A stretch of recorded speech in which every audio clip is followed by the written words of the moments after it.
What is the average historic return of the S&P 500 index? The Britannica Money Encyclopedia says the S&P 500 index represents a market cap-weighted combination of the 500 largest U.S. companies. The index was first introduced in 1923 and included a handful of the largest U.S. companies. Over time, more and more companies were added, and it grew into the current 500 constituents in 1957. The index's changes broadly correspond to those in the U.S. economy as a whole.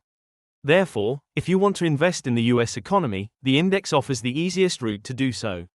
If you plan to invest in the S&P 500 index, you want to know what return to expect. The average geometric rate of return is easy to find out. According to Robert Shiller, in April 1930, right before the Great Depression, the S&P Composite Index was at around 25.36.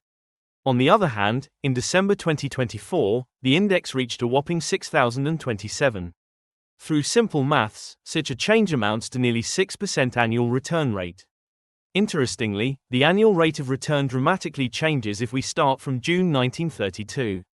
June 1932 was the lowest point of the Depression. At that time the S&P Composite Index hit its lowest value of 4.77. If you started investing during that time, you would enjoy an average annual return of more than 8%. The computed returns do not include dividend yields.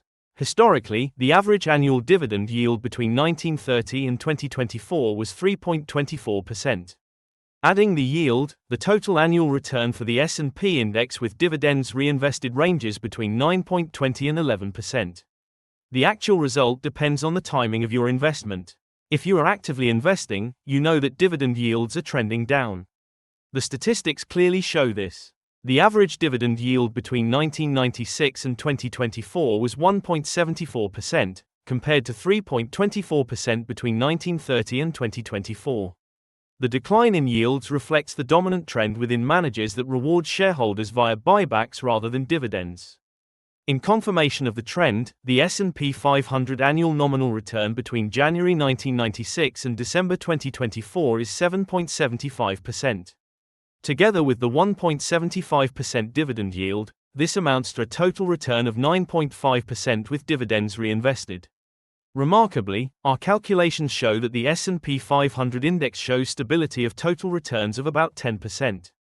More recently, the S&P 500 dropped to its lowest point of 757 in March 2009 after the global financial crisis.